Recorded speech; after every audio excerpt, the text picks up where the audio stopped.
Hola, ¿qué tal, teleamigos y teleamigas? Estoy feliz de compartir este espacio con ustedes. Nada es imposible. Hoy vamos a desarrollar el siguiente tema: adicciones a la tecnología, especialmente al Internet. Nos acompaña el doctor Luis Alejandro Molina. Él es psicólogo, docente y consultor. Doctor, bienvenido una vez más. Muchas gracias por la invitación. Doctor, empecemos con contarle a nuestros televidentes cómo llega el Internet o la Internet al mundo. Realmente la Internet, o el Internet como se le dice hoy en día, es un producto del desarrollo no solo científico sino militar. Realmente después de la Primera y Segunda Guerra Mundial se utilizaban medios de la comunicación, desde el telégrafo hasta la radio, que funciona a través de ondas y de antenas. Pero tú sabes que los soldados no se pueden comunicar si realmente no tienen un radio. Entonces ellos pensaron desde el Pentágono incluso en buscar medios alternativos de comunicación. Durante muchos años, entre el año 45 al 54, empezaron a trabajar en un desarrollo de un proyecto con una red interna y pues obviamente de la mano del desarrollo mismo de los computadores que estaban en ese momento como en sus primeros pasos, hasta que encontraron el Internet como una red privada de comunicación.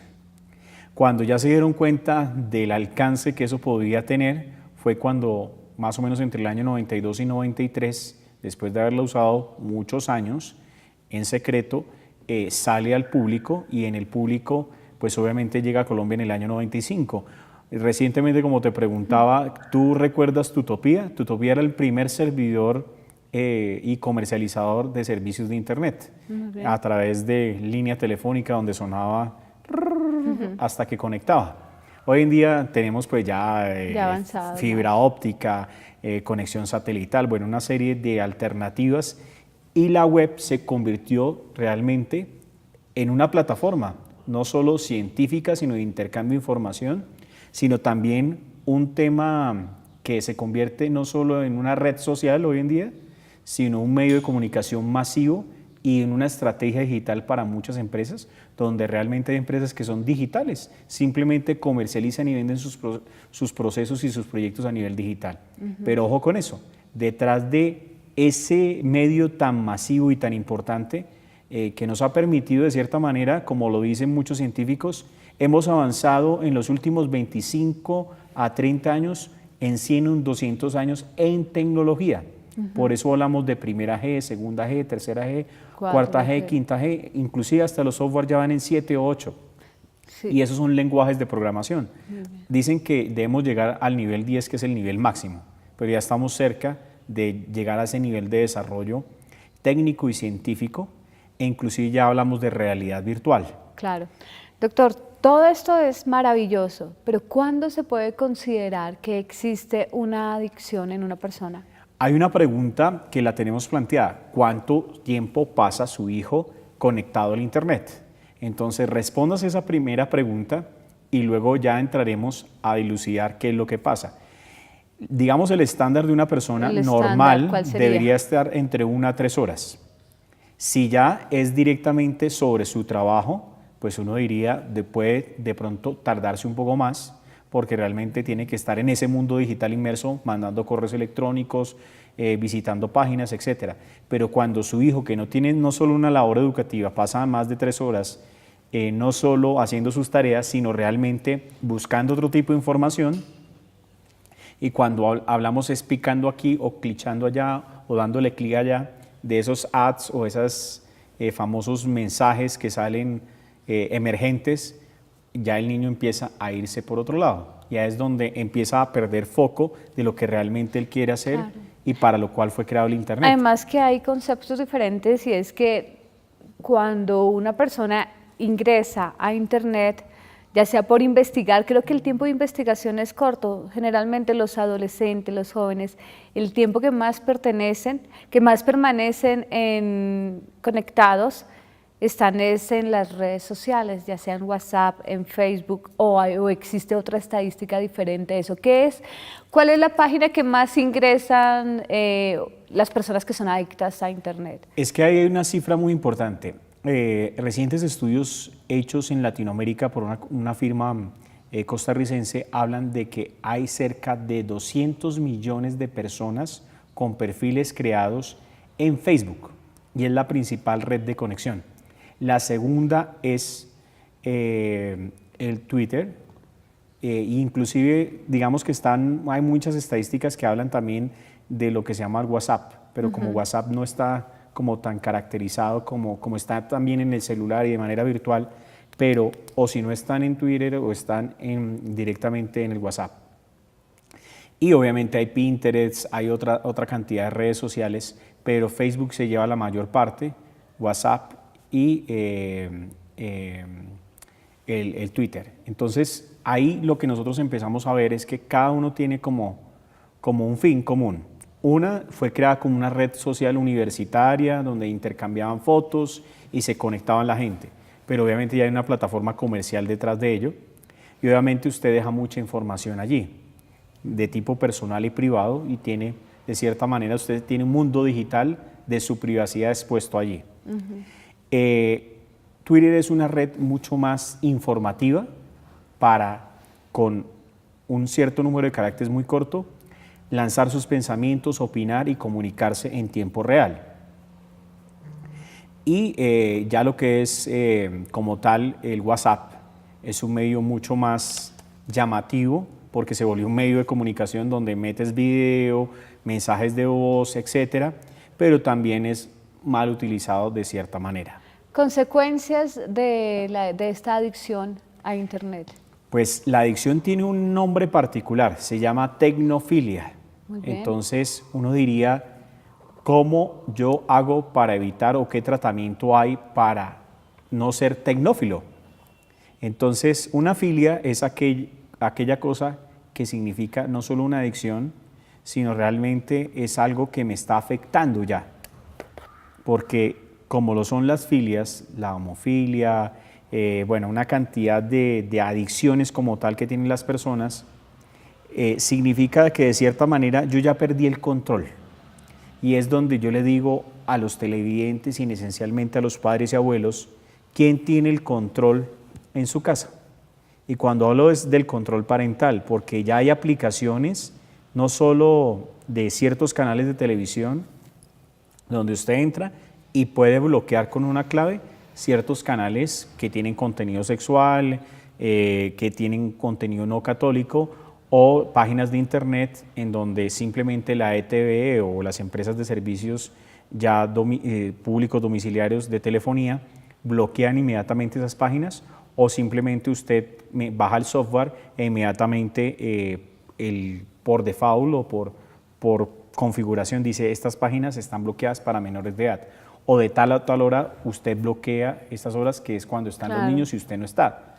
Entonces eso restringe el acceso, porque realmente la Policía Nacional está trabajando muy fuerte en ese tema, con un centro de ciberabuso y tratar de prevenir todo este tipo de cosas, porque a veces salen muchos links y los niños dan link y los lleva a otra página. Los lleva a otra Entonces, página. hay miles de millones de páginas creadas, es muy difícil controlarlo, pero por la determinación y la configuración de esos software fácilmente trata de identificar si hay imágenes de pornografía infantil o temas de abuso sexual, que realmente ese contenido es muy limitado en su acceso, pero que finalmente los delincuentes también trabajan para llevarse esas almas de esos niños y dañarles la mente, porque finalmente les dañan la mente y luego les dañan el corazón. Claro. Y empiezan a tener cierto tipo de lenguaje que uno encontraría no encontrar en los adultos y hacer preguntas que uno dice, ¿por qué este niño me está preguntando esta cosa relacionada con sexo, relacionada con violencia, relacionada con estos actos? ¿Dónde encontró esa información si no la tenía en el colegio? Entonces la principal alerta es, ojo, tenga usted el control parental, y dos, pregúntele a su hijo por qué le está haciendo esas preguntas sobre esos temas de sexo, sobre violencia, Claro. sobre inclusive maltrato animal, porque eso abunda en las redes sociales. Ah, no, es que mataron un perrito y no sé qué, y miren, y lo montan. Claro, Entonces, venga, ¿dónde usted obtiene esa información? Entonces ellos son felices, uy, mire, mataron un perrito y mire, acá salió, y se forwardean o se reenvían la información por el WhatsApp. Entonces, ojo, porque el manejo de las redes sociales en los menores es de uso exclusivo para los adultos a cierto tipo de información, porque si no ellos, no es porque los tengamos tan expuestos y que no sepan, porque es bueno que sepan, pero no que estén directamente relacionados a tener el acceso directo a esa información que va a dañar su corazón y su mente, porque hay una cantidad de cosas, no solo en YouTube, que es otro canal de información que está mal utilizado.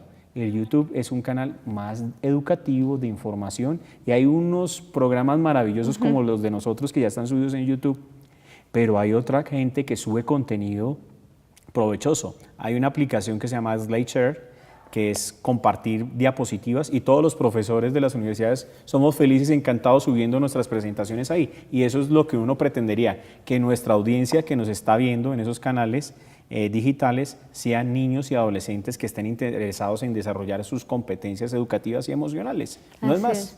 Doctor, ¿cómo tratar estas adicciones? Es complejo porque cuando usted no está, su hijo puede hacer lo que quiera. Es así. Entonces uno tendría que llegar a empezar a identificar punto a punto desde el punto de vista espiritual, y el más crítico diría que es el punto de partida 0 o 1, es, venga, sabe sus hijos, como decía el comercial hace muchos años, ¿sabe usted dónde están sus hijos en este momento?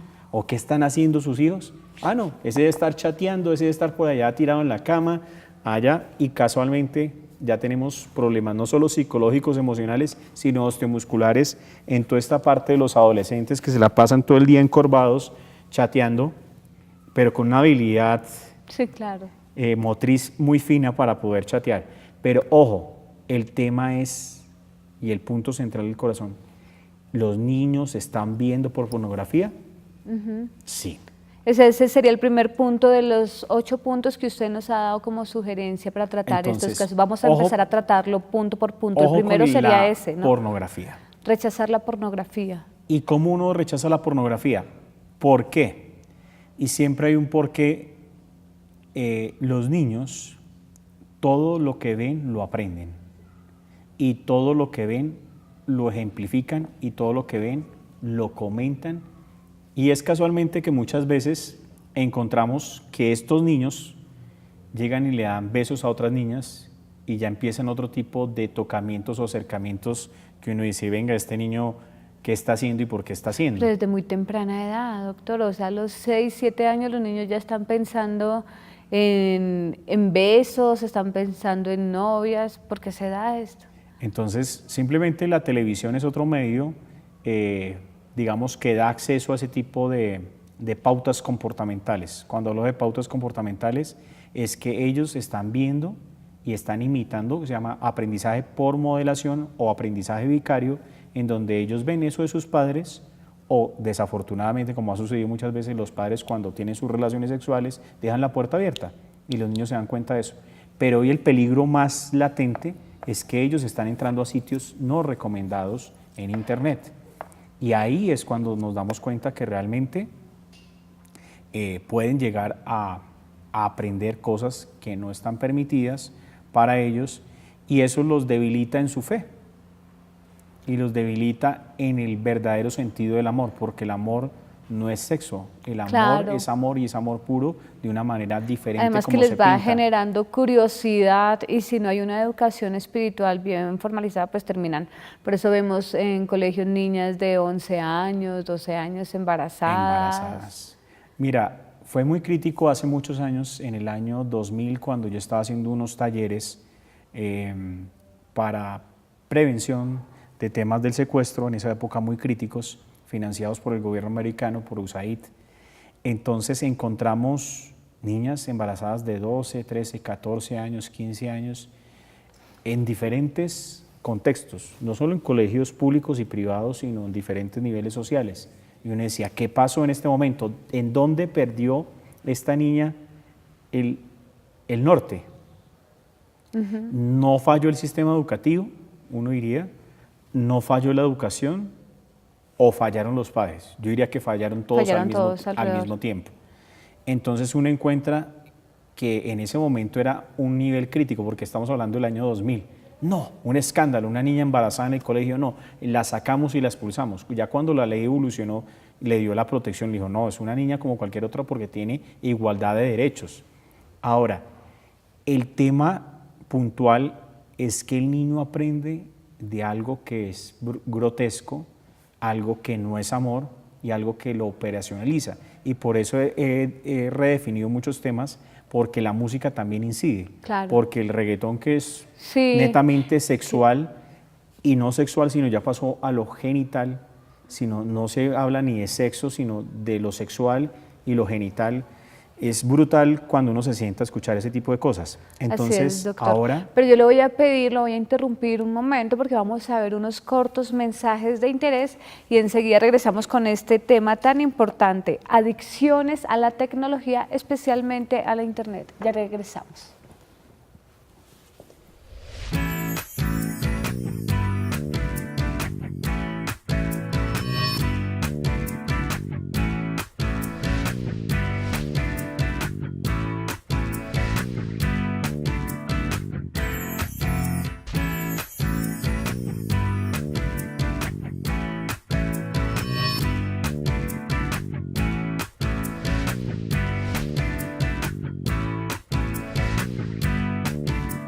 Adicciones a la tecnología, especialmente al internet. Ese es el tema que estamos desarrollando hoy en Nada es Imposible. Continuamos con los puntos que tenemos para tratar estas adicciones. Seguiríamos entonces con el segundo punto, según lo que usted nos ha dicho, es resistir los mensajes troyanos. Explíquenos esto, doctor. Hay una serie de mensajes que no necesariamente son un virus, porque hay un virus que come la memoria del computador y daña los computadores, que son, digamos, denominados como troyanos. Y si uno va a la historia, tiene un nombre porque es Troya, porque es un caballo que entró normal como un mensaje, pero detrás traía una serie de guerreros que destruyeron todo un reino. Entonces los mensajes troyanos son aquellos que aparentemente son buenos, pero tienen una serie de mensajes o alertas en donde el niño fácilmente oprime y lo conduce a otra página de internet. Obviamente que hay una serie de aplicaciones que bloquea inmediatamente desplegar más información de la que está o al sitio que ingresa. ¿Con qué tipo de mensajes seducen estos mensajes troyanos? Mensajes educativos, mensajes... Sí, o sea, mensajes que entran supuestamente por un lado bueno, pero de ahí se derivan otras cosas. ¿Juegos Entonces, también? Los juegos son los más expuestos y los que más traen ya no solo información, y tú encuentras muy seguramente a niños jugando. Ahí y dan muchos clics y finalmente los llevan a otra cosa. He tenido pacientes, niños, a través de sus adultos padres que me han informado que se la pasan 2 o 3 horas jugando y le dan clic, clic y empiezan con una serie de trastornos de ansiedad que se han hecho del cuerpo hasta estando sentados por no soltar la pantalla, o les sangran los dedos en esta parte de la comisura de las uñas, sí, de tanto darle clic, pues se lastima al niño y no les importa. Entonces ya se convierte en una parte frenética del comportamiento. Y ojo con lo que voy a decir, porque de pronto mucha gente no lo sabe. La mayoría de soldados en Norteamérica no solo van a la guerra. Antes de ir a la guerra tienen entrenamiento a través de plataformas como un Halo 5 o Halo 7, que son juegos ya militares en donde juegan las personas a entrar a casas, apartamentos, a generar una guerra y a defenderse. Entonces, ojo, porque eso va amaestrando la mente, el cuerpo y el comportamiento a tener cierto tipo de actitudes bélicas.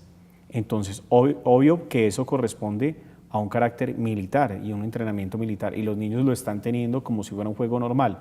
Entonces, por eso ese tipo de cosas van adormeciendo el corazón y generando menos sentimiento. Entonces, en el momento de tomar un arma, como pasó hace unos días, de llegar a un colegio y exponer y llegar y matar a una cantidad de alumnos, entonces eso pasa y ha pasado frecuentemente, porque ya la persona, como lo ha hecho en un video, mediante realidad virtual o no, entonces le es más fácil llegar y darle el salto a hacerlo en realidad. Entonces, ojo, porque esos mensajes, que pueden ser los juegos, que parecen ser un medio de distracción y diversión, al final terminan siendo un juego de entrenamiento que de aquí a mañana la persona, si tiene una conducta patológica, va a llegar y matar personas en la vida real. Doctor, ¿tiene usted estadísticas de en qué momento empiezan los niños a tener este contacto con Internet? Porque desde cuando son bebés empiezan a pedirle el celular a la mamá para jugar, para hacerlo sonar, identifican muchísimo. Es que hay dos cosas particulares. Los niños tienen acceso a través, desde los 1 o 2 años, a las tablets.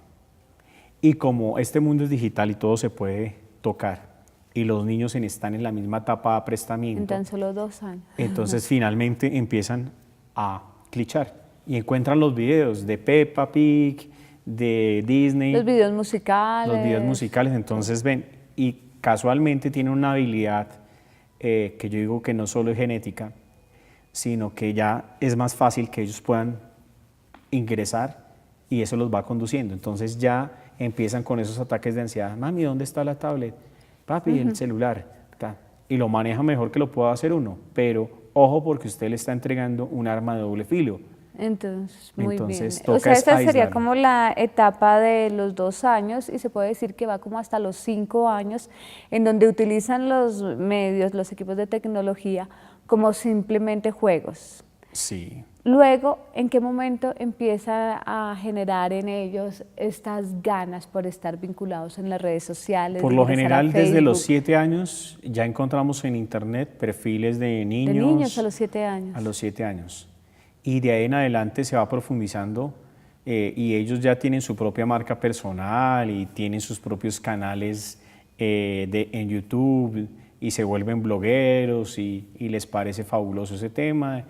Y ya hay blogueros buenos de diversión, de chistes y todo ese tipo de cosas, pero hay gente que también mala que sube contenido no apropiado y eso de cierta manera empieza a cambiar un poco la mente de esos niños, porque ya no solo ya salió de su casa a un medio público que es internet.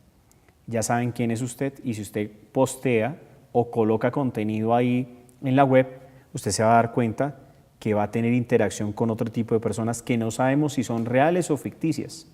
Y ahí es donde empieza todo el tema del sexting, del abuso sexual y a intercambiar fotos desnudas y ya empieza otro tipo de extorsión, ya cambia de delito. Entonces, ojo porque nosotros entre más expongamos nuestros hijos a esos medios digitales, no sabemos quién está del otro lado Claro. y si realmente esa persona sea real o no, o sea un abusador sexual o una persona que quiera no solo entrar a su casa y quitarle sus bienes, sino como sucedió hace 3 o 4 años atrás, que la niña infantilmente lo dejó entrar y el tipo llegó con otros 3 tipos, violaron a la niña y la mataron. Sí. Entonces son cosas críticas que no son cuentos de hadas, sino cosas que pasan realmente en que tenemos que tener el control parental en cada uno de los computadores y dispositivos digitales que usen nuestros hijos. Muy bien. Como psicólogo, ¿cuál cree que sea la edad prudente para que un joven empiece a tener este contacto de redes sociales? Realmente un niño que ha tenido un buen desarrollo que los padres emocional, le puedan permitir mejor. Digo que son los 12 años, aunque muchos colegios hoy en día exigen que tenga acceso a internet en los grupos de WhatsApp para intercambiarse en las tareas. Sí está bien siempre y cuando haya un adulto mayor que sea el tutor de ese tipo de aplicaciones o de acceso a internet. O sea, siempre debe haber un adulto mayor.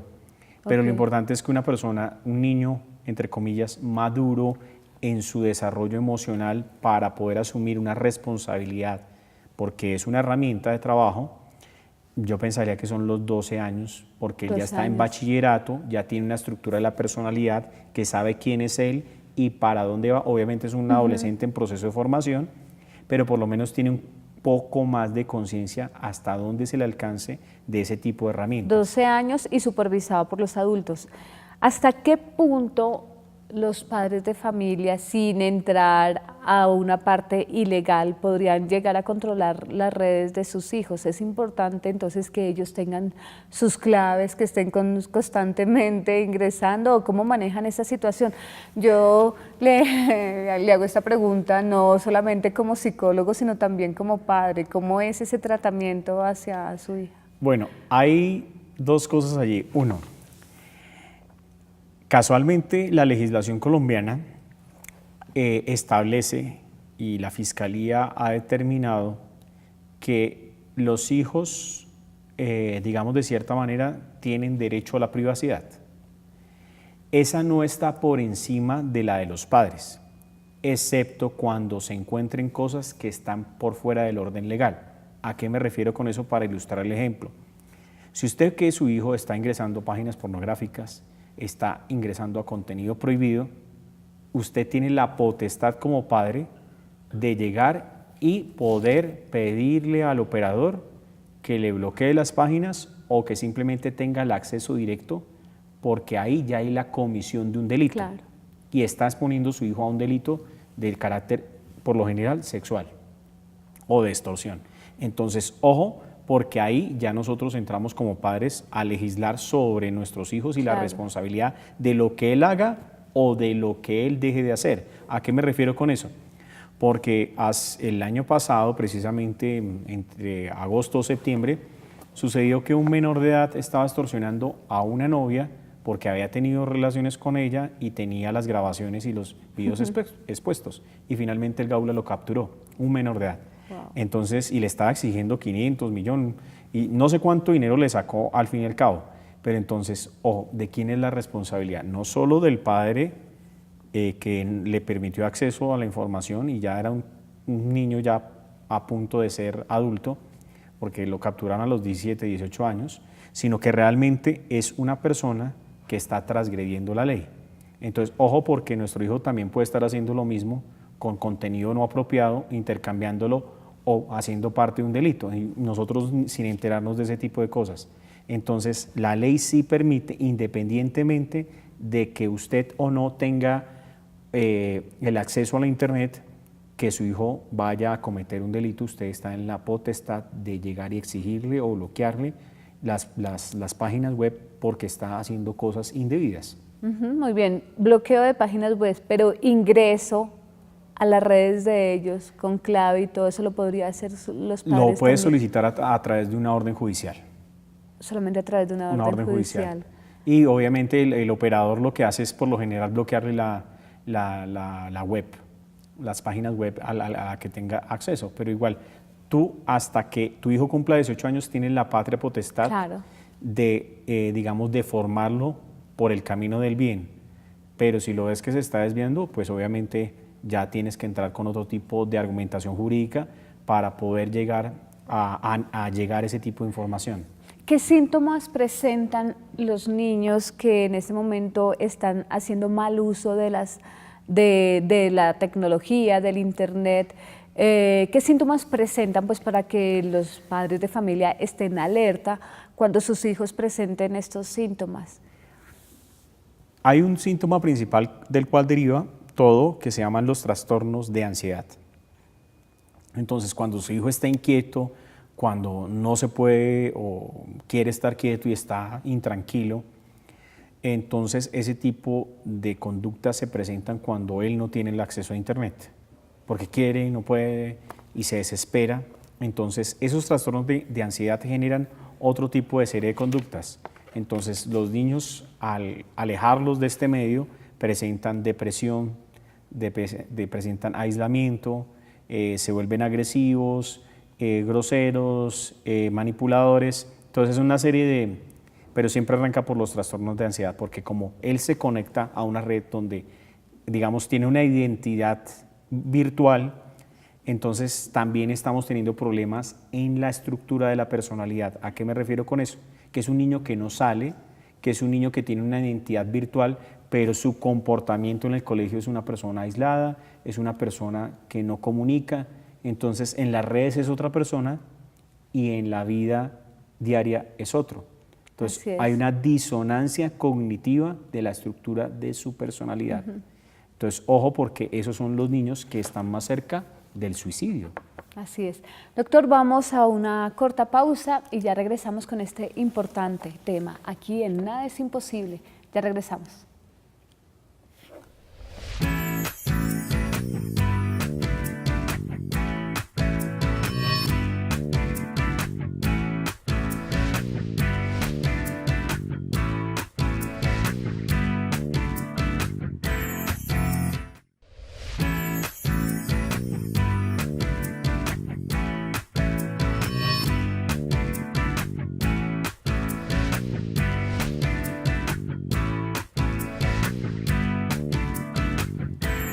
Continuamos con este espacio de Nada es Imposible, hoy con nuestro tema, adicciones a la tecnología, especialmente al Internet. Doctor, habíamos hablado de diferentes puntos para tratar estas adicciones. Ya habíamos mencionado dos, que era rechazar la pornografía, la otra resistir los mensajes troyanos, y el tercer punto que usted nos ha dicho es declinar la tecnofilia como estilo de vida. ¿Qué es esto? Realmente, cuando nosotros decretamos vivir en la tecnología, que todos tengan tablet, que todos tengan computador, las pantallas inteligentes y todo eso, y la vida gira en torno a eso, dígame en cuánto va a usted a lograr de manera diferente educar a sus hijos, porque los metes en un mundo virtual, en un mundo que están pegados al computador y se está perdiendo las comidas, los almuerzos, la recreación, los parques, los deportes, el cine, El visto de otra cumplimiento manera, en el colegio, la tareas, socialización, todo. las tareas. Entonces a veces los estudiantes incumplen sus deberes escolares porque están metidos en las redes sociales y no están investigando lo que deben hacer. Entonces, ojo, porque realmente ya no solo tenemos problemas de gente que sufre de aislamiento y ya no vuelve a salir de su casa o no vuelve a ir al colegio porque está metido en un mundo virtual. En Corea del Sur, el año pasado se murió un muchacho porque llevaba más de 72 horas en internet navegando, hasta que murió de inanición y le dio, no solo de inanición, sino de un infarto, porque ni comía ni dormía. Entonces, como dicen coloquialmente, se toteó. Entonces, ojo con eso, porque entonces, si no, y yo me pregunté ese día que yo escuché esa noticia, le investigué por internet casualmente, ¿dónde estaba el papá de ese muchacho de 16 años? 72 horas pegado al internet y el papá no supo qué estaba haciendo su hijo hasta que se dio cuenta fue cuando ya estaba muerto. Entonces, hay que darle prioridad a lo esencial, que es la socialización y el compartir en familia. No por el hecho de que el hijo le pida un celular es la felicidad para él. Claro. La felicidad está en otras cosas más sencillas y más simples. Y no por dejárselo de dar significa que no lo quiere. Exactamente. Cuarto punto, doctor, nos dice usted, promover en tus hijos el aprendizaje multimedia, YouTube. Realmente hay un recurso muy importante que es el YouTube y a veces lo escuchamos pues lo escuchamos como música en las cantidad de recursos que hay ahí porque están casi que subidos todos los álbumes musicales de todos los artistas. Pero ahí hay mucha información muy valiosa que está siendo muy bien organizada. De hecho, YouTube tiene unos parámetros muy fuertes de derechos de autor. Entonces, lo que encuentre irregular, inmediatamente lo cancela o lo baja de la red.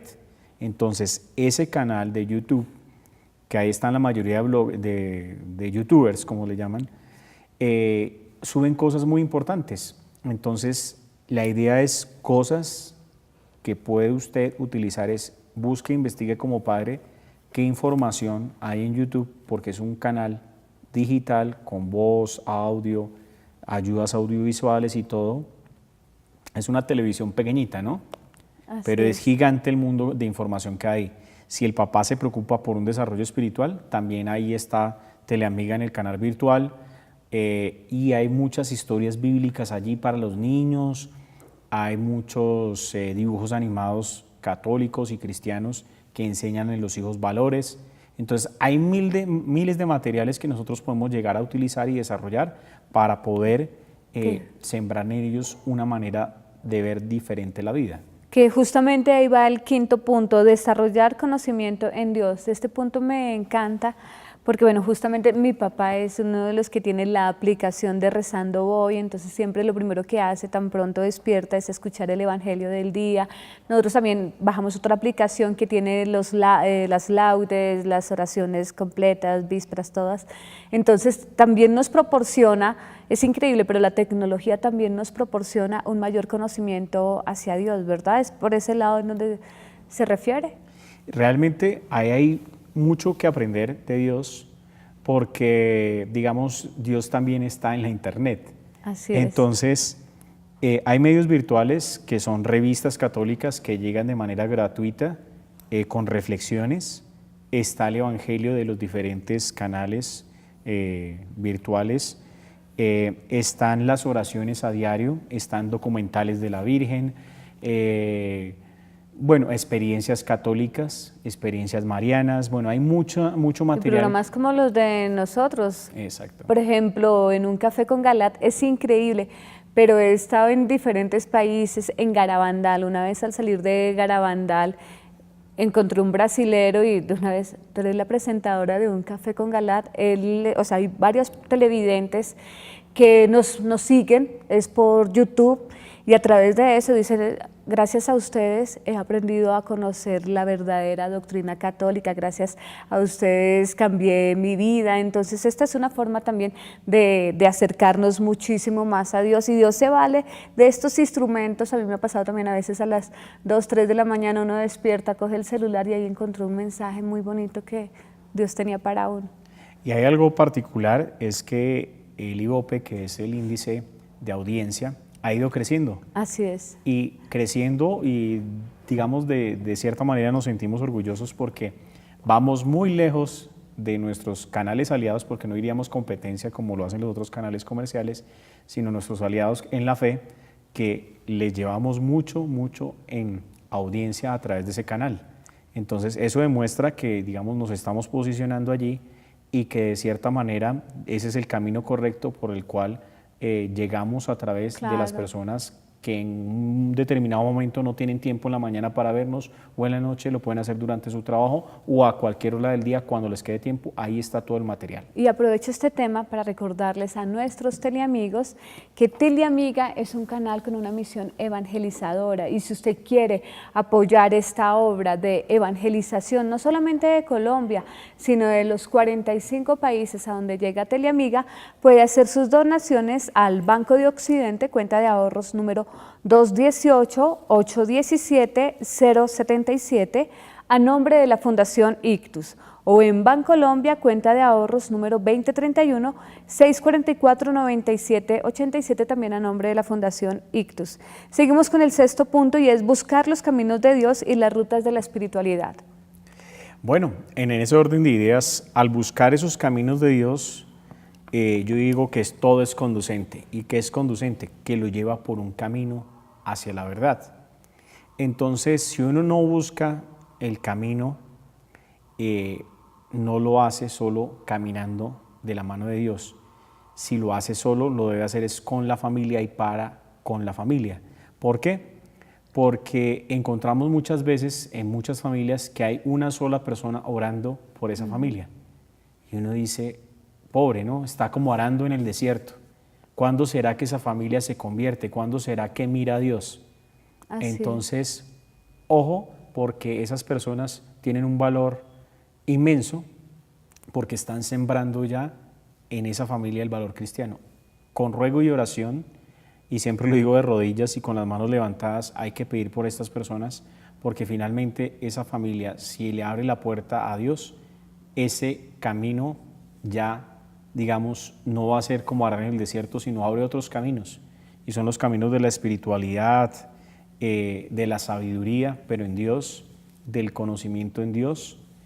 Y hay unos hashtags muy importantes, digamos, de la parte espiritual también, como de nuestro programa, numeral, nada es imposible, y numeral, yo defiendo la familia. Eso es, realmente son dos partes fundamentales.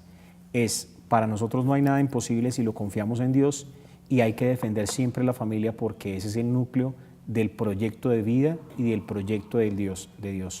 Así es, doctor. Vamos a otra corta pausa y enseguida regresamos con este importante tema de hoy, adicciones a la tecnología, especialmente a Internet. Ya regresamos.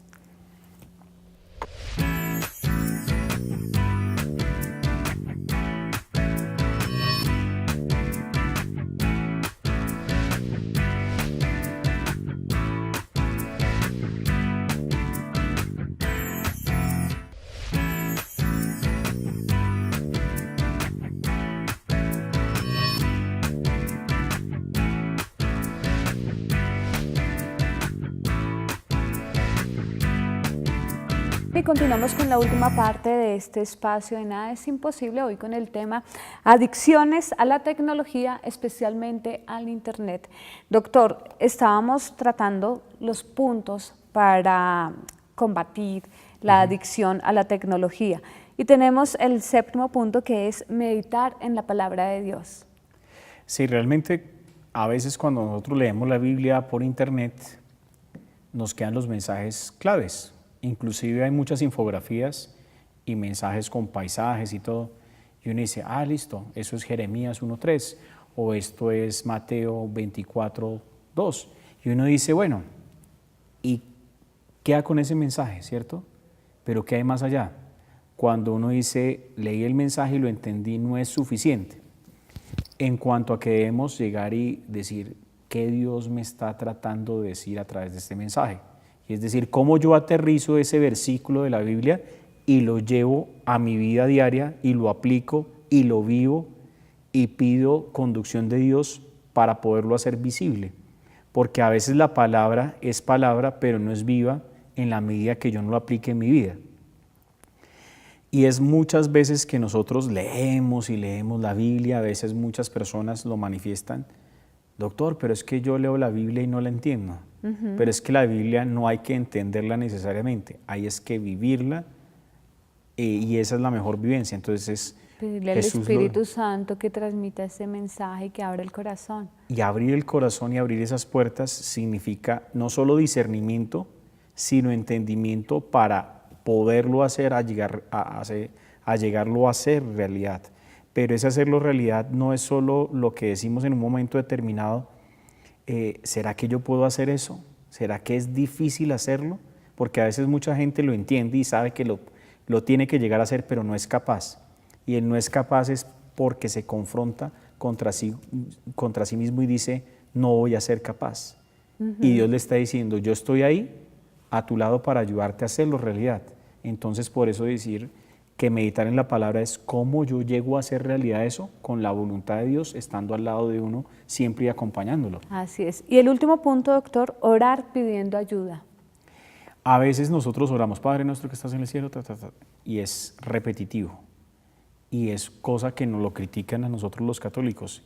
Pero uno cuando va orando, realmente va declamándole a Dios, visualizando el poder infinito que Dios tiene en su palabra y declarando que eso va a hacer con su vida, porque cuando uno declara, como declama un poema, lo va a hacer con énfasis, no por ser repetitivo, sino realmente darle ese enfoque, ese ánimo, ese amor a que Dios a través de su bondad le quite todos los problemas de encima, lo oriente y realmente cuando lea eso en internet le encuentre un sentido a ese mensaje. Y que realmente ese mensaje lo grabe uno en el corazón. Siempre lo he dicho, de nada sirve leer por leer. Si usted no lo graba en el corazón y no cambia su actitud, si no cambia su emoción, si no cambia su pensamiento. Claro. Entonces hay que dejar que el mensaje de Dios crezca en uno. Y lo importante también es que los padres puedan ser ejemplo hacia la corrección de esta adicción, porque muchas veces vemos padres que les dicen a sus hijos no permanezcan conectados tanto tiempo, pero ellos están ahí, el niño les está diciendo, yo conocí a un niño que me decía, ¿tú juegas con tu mamá? Yo le preguntaba, ¿juegas con tu mamá?